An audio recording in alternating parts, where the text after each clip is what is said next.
Welcome everybody, this is SharePoint Patterns and Practices webcast, and this time we wanted to have a look on the SharePoint Framework extensions, which are in dev preview starting from the early June 2017. So depending obviously on when you're watching the video, it might be already GA'd as well. My name is Vesa Juvonen, I'm a Senior Program Manager from SharePoint Engineering, and with me today asking hard questions and difficult questions is Waldek Mastercards from Rencor. So Waldek, will you do the quick intros as well? Yes, sure. Hi, everybody. My name is Waldek Mastercards. I am Office Development MVP. I work at Rencor. And today I'll be asking difficult question and what not about SharePoint Framework extensions. Sounds good. Sounds good. So I'll be driving the presentation today, including the demo, and like mentioned, Waldek's going to interrupt me every now and then with random questions what's popped on his mind. But let's actually get on going on this one. So we wanted to talk about the SharePoint Framework extensions. This is the introduction presentation. We'll do more advanced stuff later on. So depending again when you're watching the video, they might be available or they might not be available yet. But SharePoint Framework extensions were released to dev preview in early 2017, June 2017. And at the time, we released 3 different extension capabilities. We're looking having more in the future, but these are the first 3 which are available. So we have Application Customizr, and Application Customizr is there to extend the UI for well-known locations in the UI, or alternatively embed JavaScript, which might not be visible in the UI as well. So on the picture which you're seeing on the slide, that's the header section, which is now the Application Customizr is writing a custom header. It could be a mega menu, it could be buttons, it could be actions, widgets, whatever you want. We have in dev preview, we have 2 well-known locations, which is the header and the footer, which you can take advantage and embed your JavaScript on those if needed. And obviously, you can use the Application Customizr to also embed JavaScript, which is not visible from a UI perspective. So a classic example would be Google Analytics or Azure Application Insights JavaScript or something like that, which is not visible within the UI at all. The second option here is a list with command sets, and this is essentially giving you a capability of adding new buttons which are executing JavaScript in the modern lists and libraries as well. You can choose if you want these buttons to be in the toolbar or in the context menu of an item. And you can absolutely have additional logic that the buttons will be visible, for example, only when multiple items has been selected, or they're being hidden if multiple items are being selected, and so on. And then the last thing is the field customizer, which is there to modify the rendering of a field. In the dev preview, this is only for the read-only mode. So when we are presenting the field value, you can actually override that any way you want. We're absolutely looking into extending that to edit experience as well. So we're able to overwrite the full UX of a field when it's being rendered for the end users. We'll walk through all of the scenarios and what they actually mean in slightly more detail than the upcoming slides. But before we go there, just quickly explaining, if you're not super familiar of the SharePoint framework. The SharePoint framework extensions work exactly the same way as client-side web parts. So essentially, what we will do when we're deploying these extensions to SharePoint Online or on premises sooner or later, you associate a JavaScript to be executed in a page when people are accessing the page. And that JavaScript has to be hosted somewhere.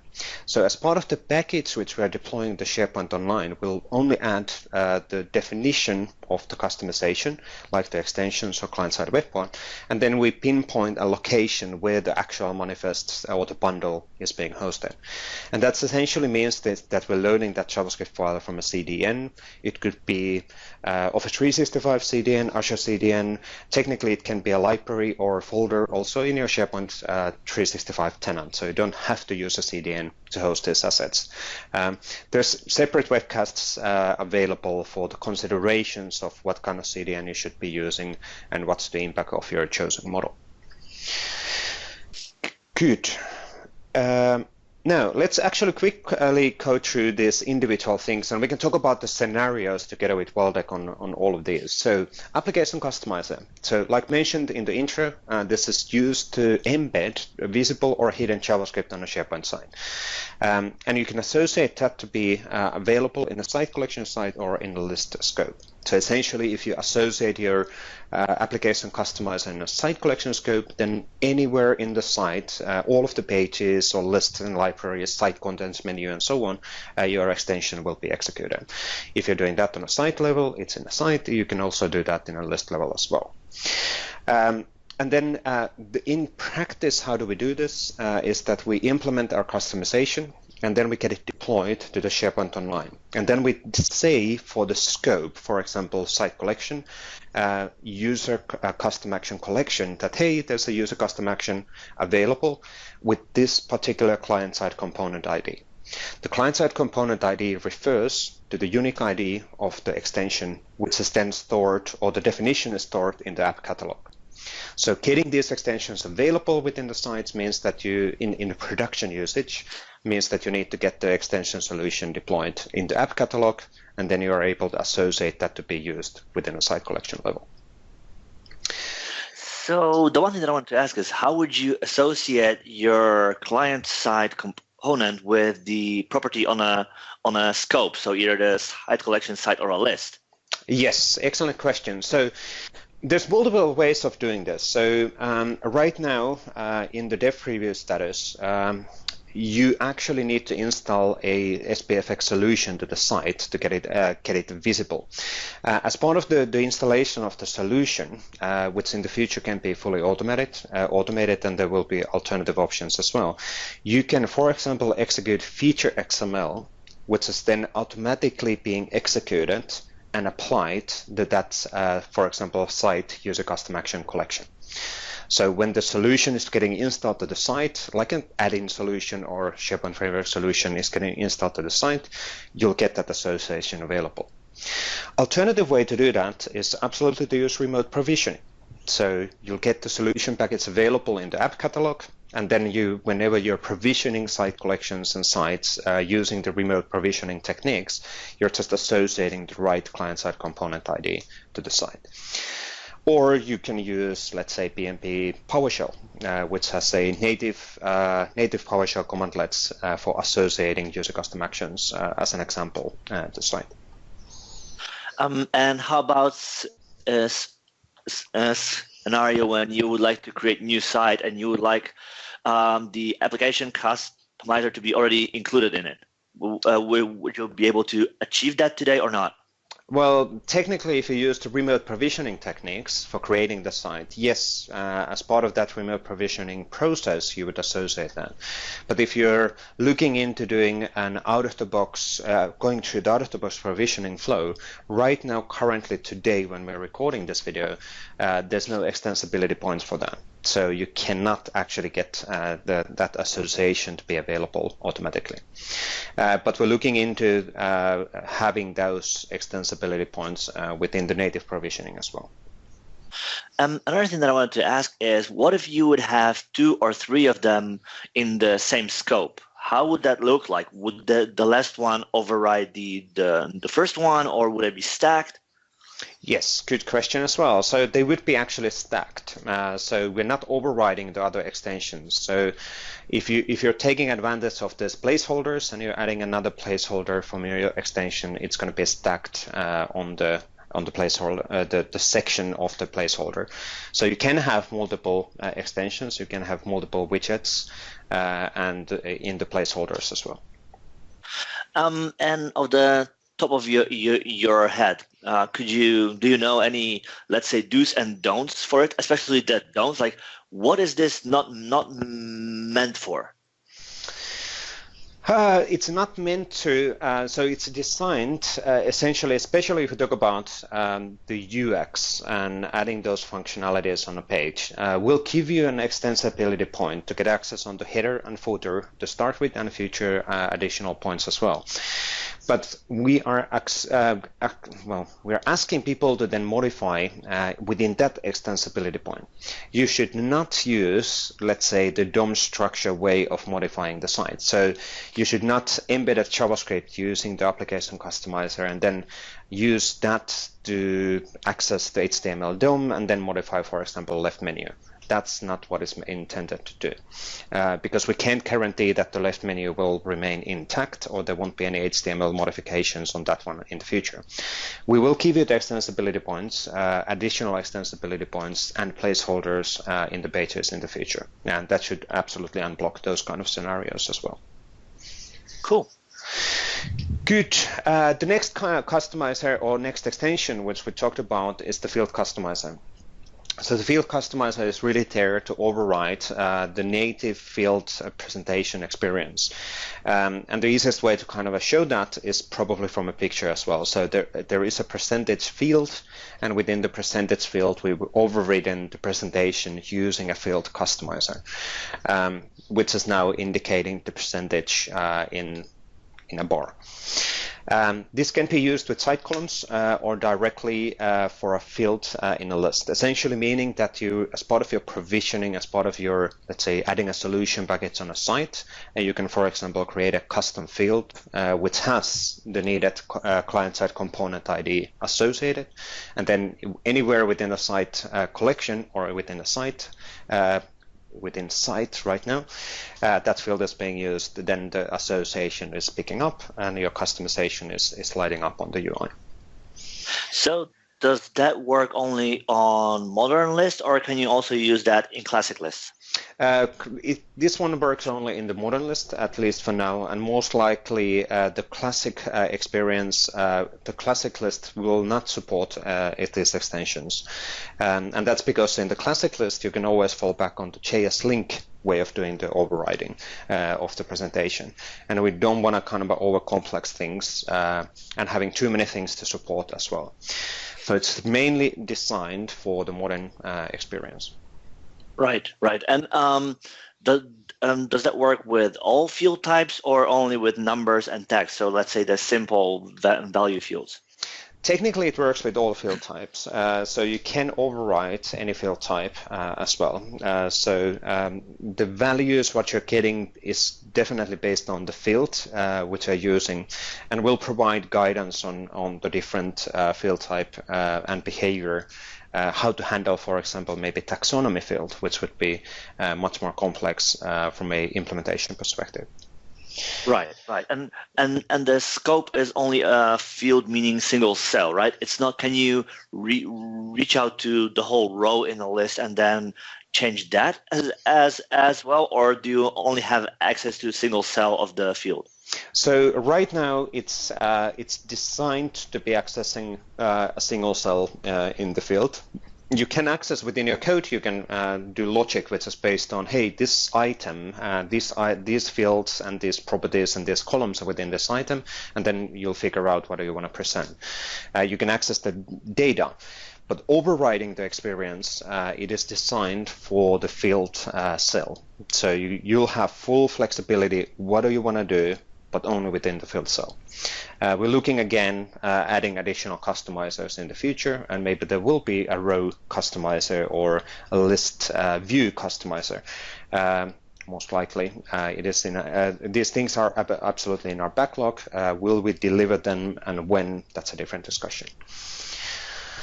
Okay. And one thing to notice on this one as well, this currently is designed only for the read-only experience. So when you're viewing the values in a list, we absolutely are aware that we need to have similar kind of capability for the editing experience as well. And that's absolutely within our roadmap. And then the third fellow, which came live as part of the dev preview, is the list view command sets, and this is really for there to add those action buttons to the list. So you can add buttons to the toolbar or to the context menu. On the picture, we're just showing a scenario where there's two command 1 and command 2, and when you click one of the buttons, it can obviously pop up a dialog. It can do whatever you want to do within the from a implementation perspective. And this one is associated using the user custom action collection as well. There's multiple different scenarios of doing this, but you can associate the list view command sets, for example, in a site level, in a way that for every list or library which is getting created in a site, your extensions will be lighting up. So you can define the type of the site using the classic SharePoint logic, so you're able to say type of the list, it would be 101, which means a document library, and that means that if somebody creates a new document library within a site, your extension will be associated to it automatically.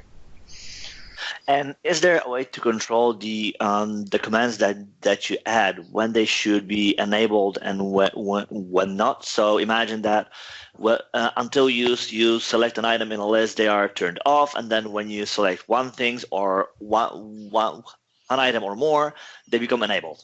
Yes, you can absolutely do that. So you can have that additional logic. You can figure out what items has been selected. If multiple items has been selected, all of that is available within the base classes of the list view command set. And can you only add single option, or can you add a home drop down, if you will?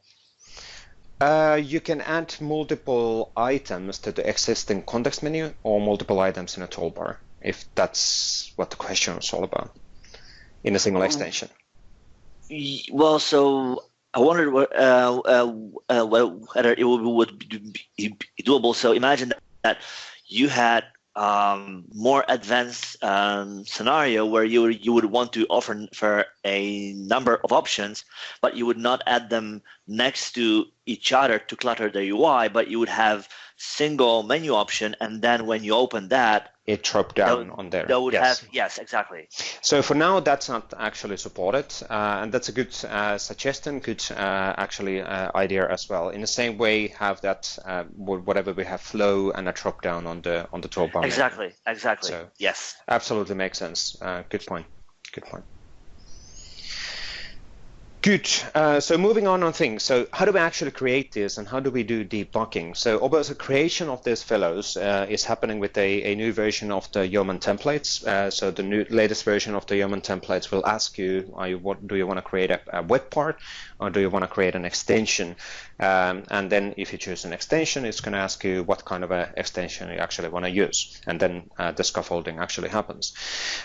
When you have the solution, when you have the code available, the debugging is slightly different than for the client-side web part. So right now, the debugging is not supported in SharePoint Framework Workbench. We're looking into enabling that in the local workbench and in the global, in the online workbench in the future. But what you would be doing is that you are debugging directly against the SharePoint Online sites, depending on the scenarios, well, a page or a list, again, depending on an extension type.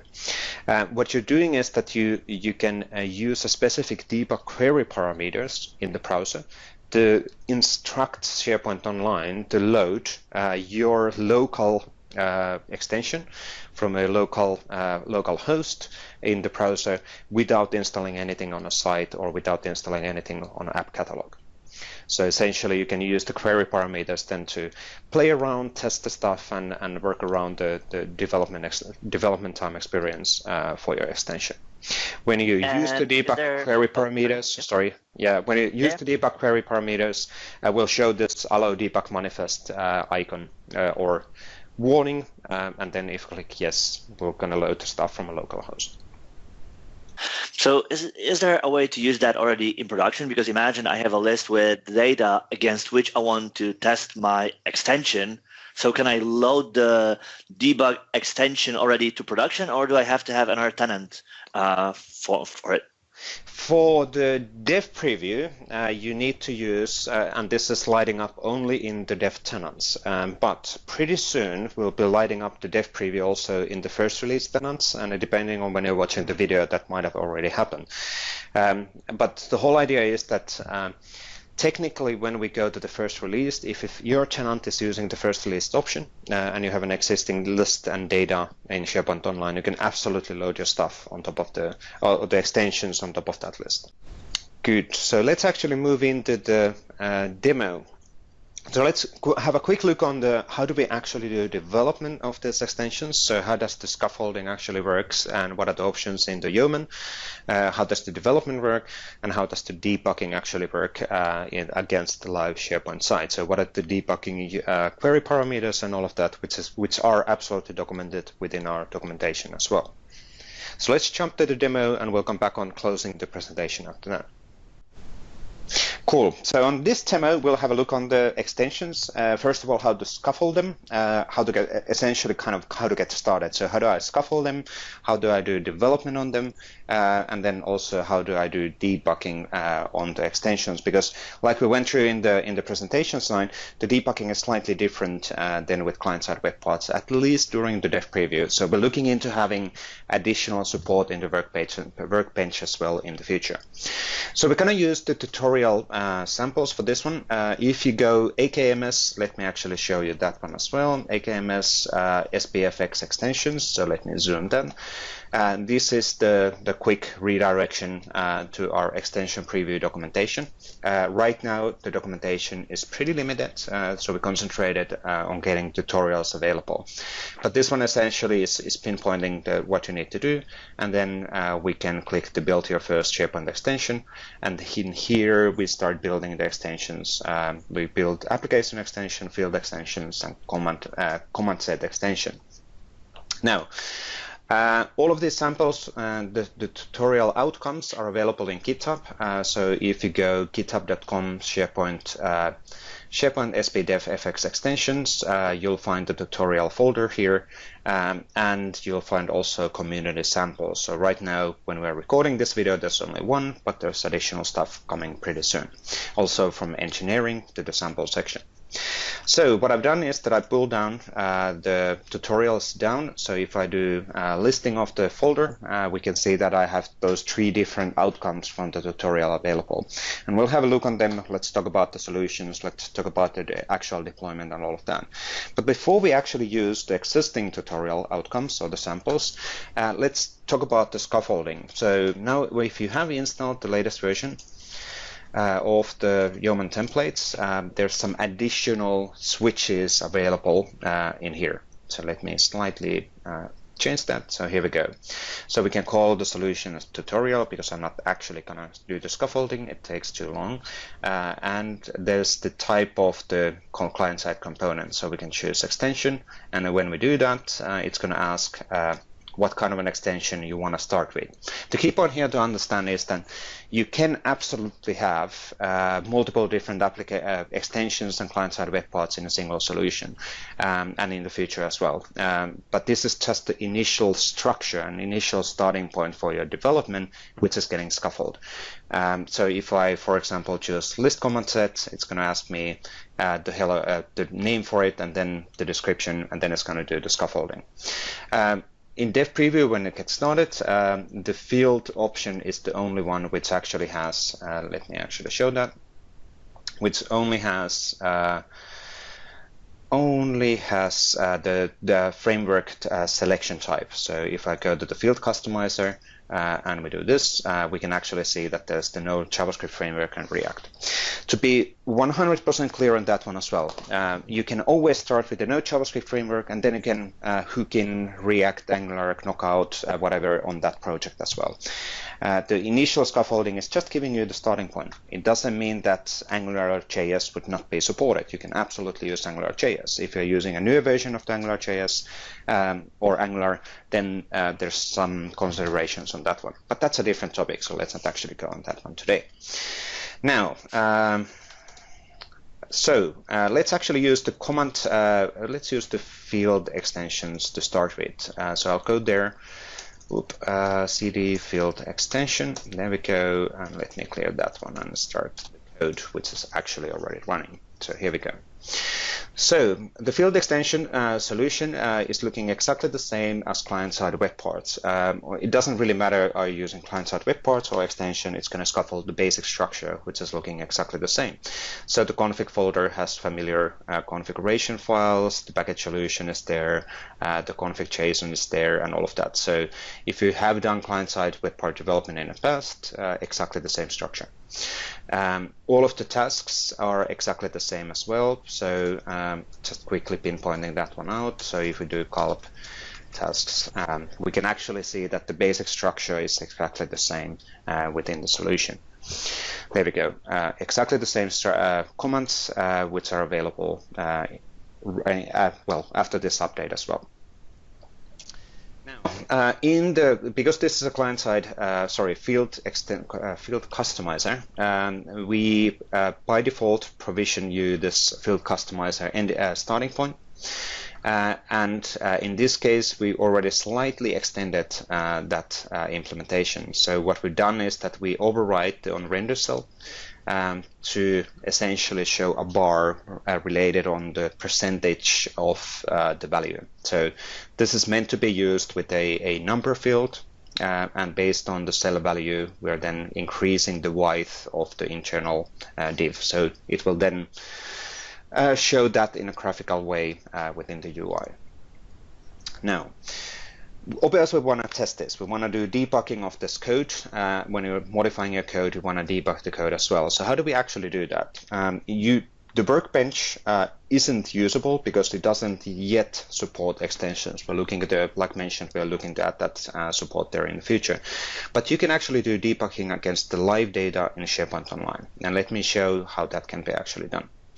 So first of all, we need to have this ID because when you scaffold your project, the ID, the GUID for the extension will be unique. If you use this existing extensions, you can actually use the query parameter directly from README file. And let me actually get this one and slightly explain that. So I'll start a notepad and put that one in there so we can actually have a quick look on what does it actually contain. So here we go. So what we're doing here is that essentially we are instructing SharePoint list or a library to load the extensions from a on-premises from your local host. So we're pinpointing to a manifest file in the local host. Then we need to have that unique GUID, which we just covered, and then I can bypass also properties in if the extension is interested on the properties. So let's actually do this one in practice. So let's do observe. Another thing that I wanted to ask, if you go back to the query string parameters. Yep. How do you tell which field should it be associated?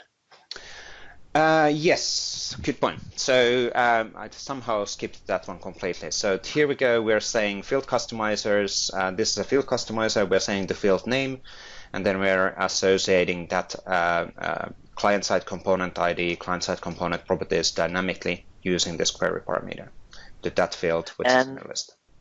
And that's internal name of the field or the display name? It should be the internal name, but to be fair, now that you're asking that, I haven't tested that. But let's actually double check that. Obviously, this is a dev preview. If it's not an internal name, we need to make sure that it's an internal name. But I'm pretty sure, 99% sure, that it is an internal name. But technically, I haven't double checked that, so I can't say for sure. I don't want to lie. Now, so let's actually go to our site, which we're going to use for testing. And because we're using the percentage value, let me actually create a new list here. So let me create a list called, it doesn't really matter, but I'm creating a list rather than using existing document folder. Let's call this orders and create that list to our site. Creating, there we go. And then we want to, yeah, I know that it's a modern list, thank you. And I want to actually create a number field, and let's give this a name %. We can adjust, obviously, the query strings parameter as well if needed, but let's make sure that it's right. There we go. Now we have a list with 2 fields.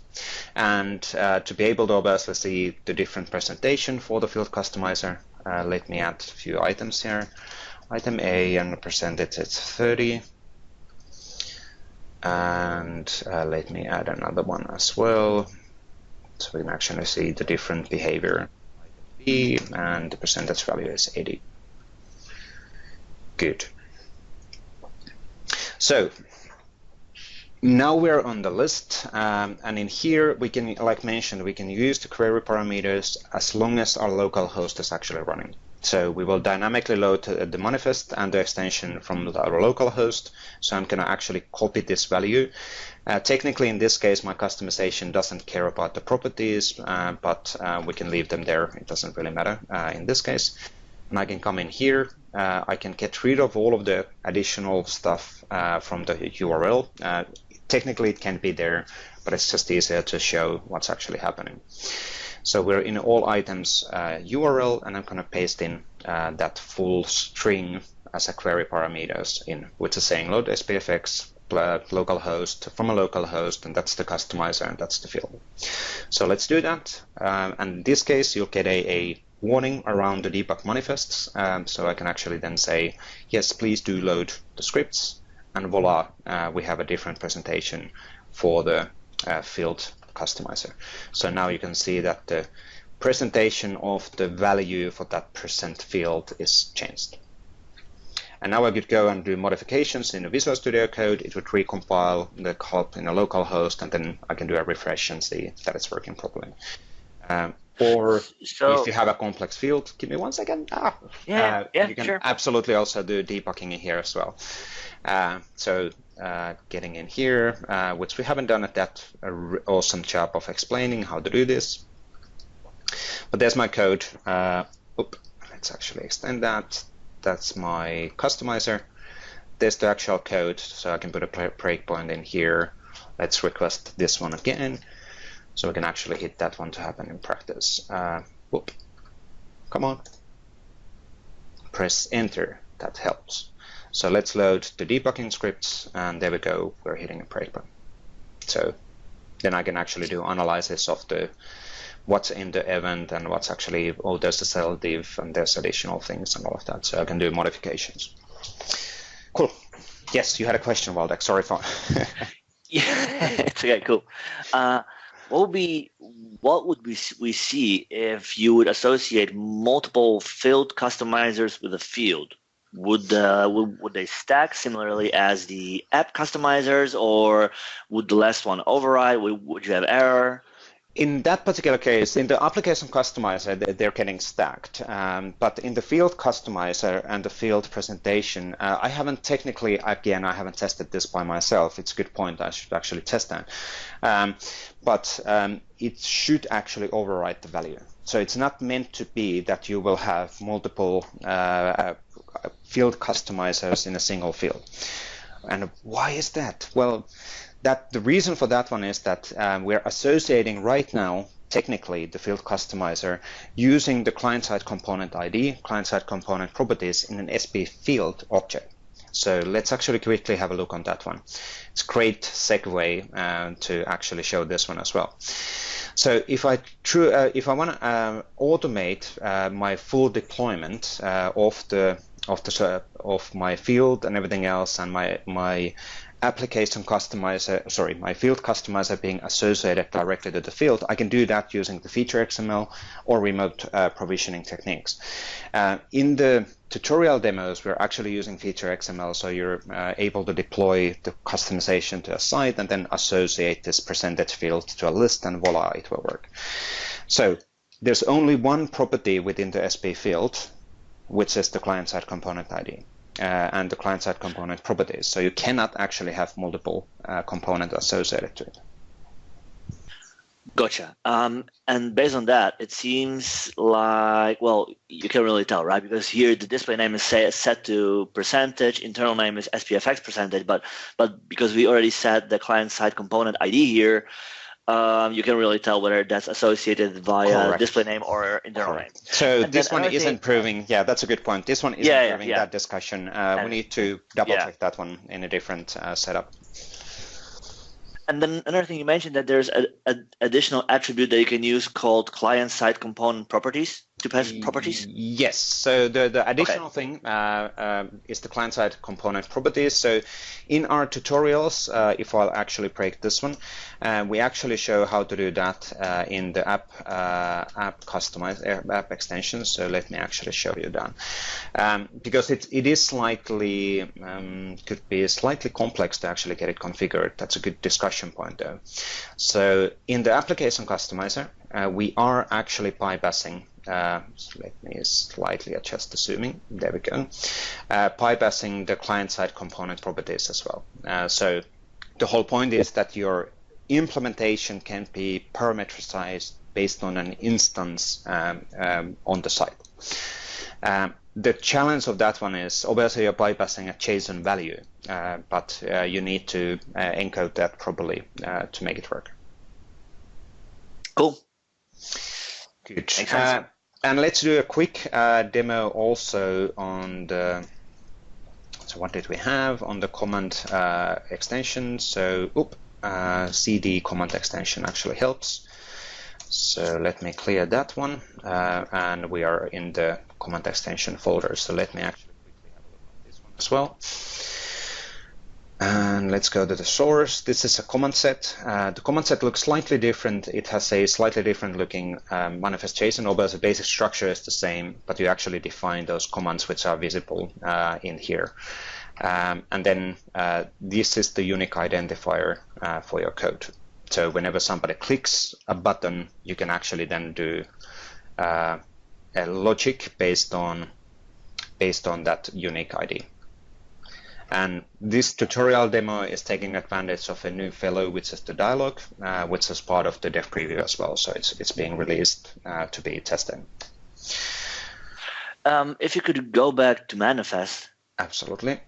It points to icon image URLs, but these URLs are relative to what? Because I don't really see them in project. Yep, absolutely. Good question as well. So right now, these are just the placeholders for the image URLs. So you can do so without any issue. Let me rephrase that. So if we want them to work properly today in the dev preview, we will need to use absolute URLs to pinpoint to the actual images. So in the solution structure, there is no default images or sample images available.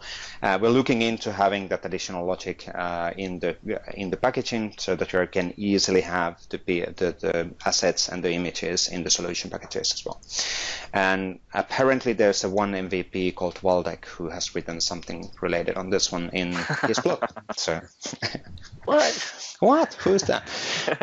But right now in the dev preview, the icon image URL, if you want to have that one working properly, you will need to use absolute URLs. So small limitation for now. Now, let's have a look on this one in practice as well, just to show how it actually works. Like mentioned, this is relatively simple. We're just opening up a dialog and showing some value there.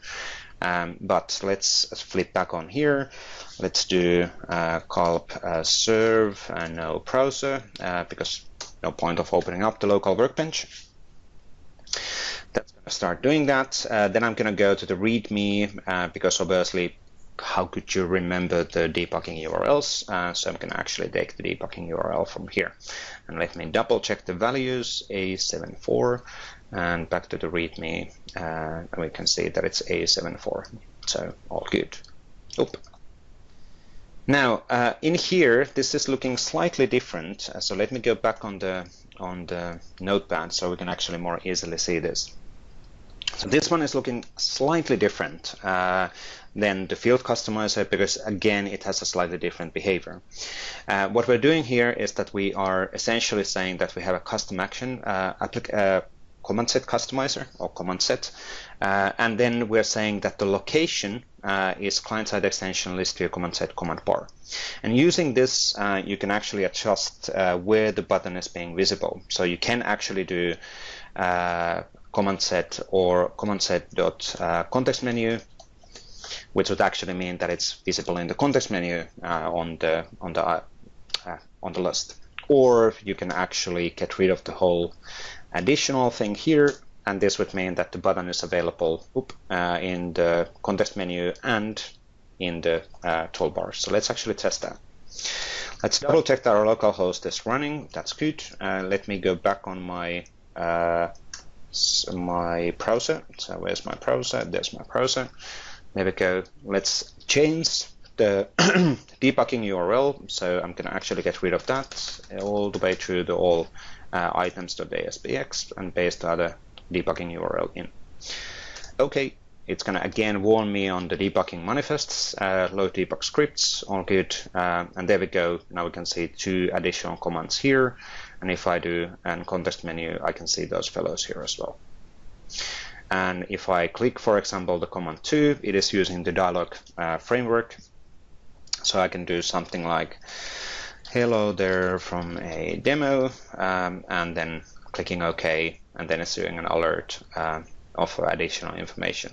Now, the dialog thing isn't explicitly only for extensions. It's going to be available for client-side web parts as well, and you're able to do different UIs. You're able to do all of the UI modifications and controlling what's visible in the dialog. We'll get more documentation on that one available pretty soon. So, good. Any questions on this one? Additional questions, Waldek? We've been chatting and doing quite a long demo, but I think this is worthwhile to go through the different setups. Absolutely. So far, so good. The only thing that I wonder about whether there is a valid case for extensions or command sets to be available both within toolbar and the menu. Whether that would be, well, I can see that you can do that, but whether there's a valid case to actually do that in practice. True, that's a fair comment. So, and obviously we can absolutely test that only in a command part, and it's based on your business requirement. It is up to you how do you want to make this visible and where. So right now, because we changed the location, so let me actually zoom there to be slightly different. Zooming. There we go. So I added the command bar here, so it's actually saying that it should be only in a command bar. So again, up to you on the business case, what do you want to do and how should it actually work. Yep. Is there an easy way or easier way than to keep the dev.office.com site open to get the full query string parameter that you have to have in order to debug it? So right now, the only locations where they are in the README files in the examples. So we put it in there, and they are aligned with the unique ID of the tutorial or the dev.office.com documentation, like you said. So if you go through the tutorials, so if I scroll down, for example, let's open up the field customizer and scroll down when we actually do debugging. We can, where's our debugging? There's our debugging URLs. And this actually contains information also on what those individual attributes are. Now, it would be great that if we would actually output, for example, these query parameters as part of the gulp serve events, and there is an ongoing initiative around doing a custom command for that, which will be most likely shared through PnP at some point, so or pretty soon. Cool. Which that initiative apparently was started by one guy called MVP called Waldek as well. So. Who is that guy anyway? Yeah, he keeps on doing all of this stuff. I don't know. Some say. Good. Is he a real guy or if it's no? Never mind. Anything else comes to your mind? I think we went through the scaffolding, we went through the structures, we had a quick look on the implementation. In this demo, we didn't do application customizer, but it works exactly the same way. Maybe just to complete all of the demos, I can do that as well. So let me go to the application extension or application customizer code and do gulp serve. And now I didn't open up the README, so I'm actually going to go and cheat from here. So here we go. Let's go to the application extension, application customizer, and copy that one. That should be all aligned. And if it isn't, now I accidentally started also a workbench. It doesn't matter. So here, let's flip in the URL and get rid of that debug URL, paste in that debug URL. Press enter. And we should have a application customizer loaded on this page? And yes, we do. So taking advantage of the page placeholders. Excellent. Cool. I think that sums up this relatively quick demo, just walking through the basic scenarios and how to get started. Obviously, you can extend these things any way you want. We would highly recommend to people to go through the tutorials and give us feedback as well. So if you have any feedback around the tutorials and missing documentation, SB Dev Docs. So let me actually go there. Luckily, a lot of people are already aware of this location, but if you go to the github.com sbdevdocs and then issues, I'm going to zoom into the URL in a second. This is the easiest and best place to actually give us feedback, or if something is missing, let us know and we'll work on the things. If you're running into an issue which you might suspect that it's maybe an issue in framework, just let us know. This is an issue list which is getting replicated in our internal Visual Studio Online as well. So we're closely following up on what's coming from the feedback, what's coming from the community. But let's flip back on the slides and talk about the actual deployment process of an extension. We can do another webcast on that one later. But let's walk through what does it actually mean that when I'm deploying an extension to SharePoint Online without running that from a local host. So before closing, a few things to just mention on the deployment of the extensions. These are just the steps to kind of walk through the actual deployment process. So you do the development within your local box. You can do testing and debugging of your customization using the debug query parameters. Then when you decide that you want to actually deploy the stuff to the SharePoint Online, you need to obviously decide where you're going to host your JavaScript files. So what is your CDN hosting location? It could be, again, a library within a SharePoint Online tenant, or it could be a CDN location in Azure or wherever. When you have that decision done and you update the target hosting URL for the solution and copy the assets to the CDN, so you essentially make your stuff available in the CDN. Then you package your solution, you deploy that solution to the app catalog, so it will be available to be installed on a site level. Then you go to the site where you actually want to use this extension, and you install the add-in or SPF. It's not an add-in in this case, it's a SharePoint Framework solution. You install that to the site, and then it's a matter of associating the client-side component ID in the user custom actions or in the field. So getting that one done can be part of the solution installation, or it could be part of the remote provisioning process. So you can use CSM, REST, PowerShell even to set those things up. There's a few things which we didn't explicitly cover in the intro. So we mentioned the client-side component ID association. There is actually client-side component properties property as well for the user custom action and SP field. And that can be used to bypass parameters for the instance of the extension. And what I mean with that one is that, as an example, you might have a generic, let's say, mega menu, and then it might have a parameter which is indicating how the mega menu would be actually rendered. And so you can bypass parameters for one site and set different parameters then to another site, but your implementation and the code is exactly the same. So you can parameterize the specific instance from that perspective. And also, we know that right now, the fact that you need to install these packages one by one to the existing sites is no doubt a pretty big, let's say, a limitation. So we're looking into having additional options on that. So in the future, you're able to define in the solution package that this particular customization should be available across all of the sites automatically without installing that to the site. And then in the case of an extension, that scenario then would mean that you would skip step number 5, but you would still have to do step number 6. But you can absolutely easily do that using, let's say, a loop within a PowerShell and associate the client-side component ID in the site collection, user custom action collection, and poof, your header or footer or whatever is visible across all of your site collections. Good. Any questions, comments on this one, Waldek? No, it makes sense. Especially, I think that the part when we'll be able to use extensions without the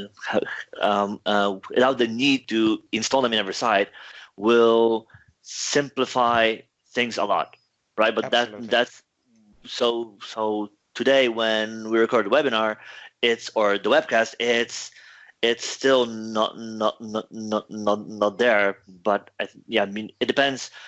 What time you watch it, it might be already available, right? So that's definitely a thing to look out for. Absolutely, absolutely. And that particular thing also applies to the client-side web parts as well. So it is a SharePoint framework level deployment configuration option. But we'll absolutely get that one documented when it's available.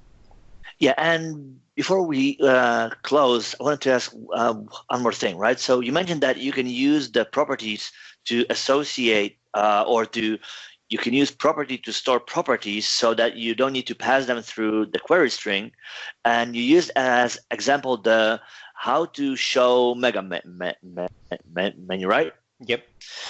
So what if you wanted to have something like you would want to show it on the whole site collection in a way, and then in one side you would like to override it. So you would want to use another setup. Would you be able to do it, or would you end up showing it twice?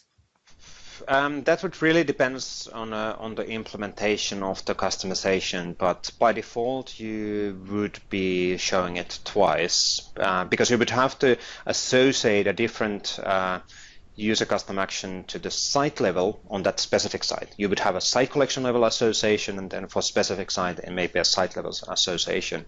Or alternatively, what you could do is that you associate the extension in the site level, not in the site collection level, and only for that particular site you'll do a slightly different property setup, and then that would behave differently.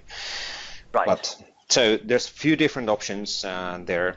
Maybe if a subsite is meant to be rendering something completely different in a site collection, maybe it should be its own site collection, and that's then an easiest way to tackle that scenario.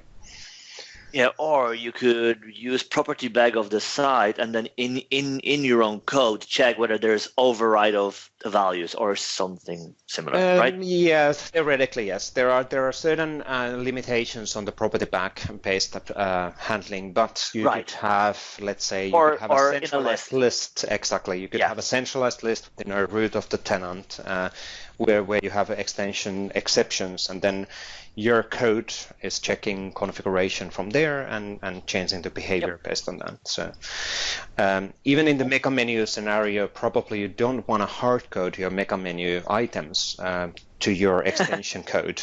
It would be worthwhile to actually get them from a list. Doing a query on a list, cache that in a local cookie or local store, and then render the menu. That's probably the right thing to do. Which would be a good scenario to actually get a sample in our GitHub repo for this ones. That's actually a good point. We need to put it in our to-do list. Unless somebody from the community is there faster. But I think that's it. So we wanted to do really kind of an introduction level webcast on this. We'll do deep dive on these options and deployment options on the extensions as well. We'll talk about those in details. If you're looking into having already those details today, there is the tutorials available, documentation available, and the tutorial videos and tutorial written tutorials are showing also the deployment mechanism for all of those three different extension types.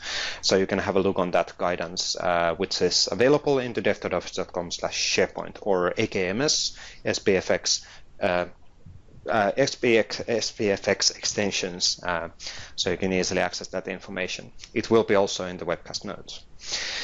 But thank you, Waldek, for joining. Thank you for good questions and kind of a typical questions what probably the audience would be asking. We will definitely go through the extensions quite a few times and more advanced scenarios also in our community calls. So feel free to drop by in the special interest group call, for example, for SharePoint Framework, and then ask questions and we can explain how things are working.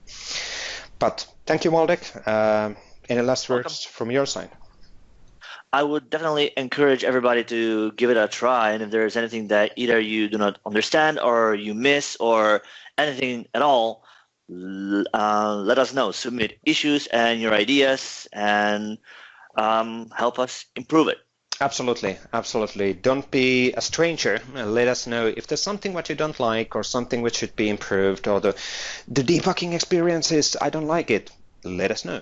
There's certain things which we know that we need to address, but the fact that we're getting the demand from the developers, which are non-Microsoft people, that gives us a stronger indication on the demand, and then we can prioritize our work based on the input what we are giving. So please let us know. What do you need? What's working? What's not working? For example, what kind of placeholders you need on a page and all of that. So let's stay in touch. Thank you, Waldek, and check out the tutorials, check out the new code, play around, and let's make SharePoint beautiful again.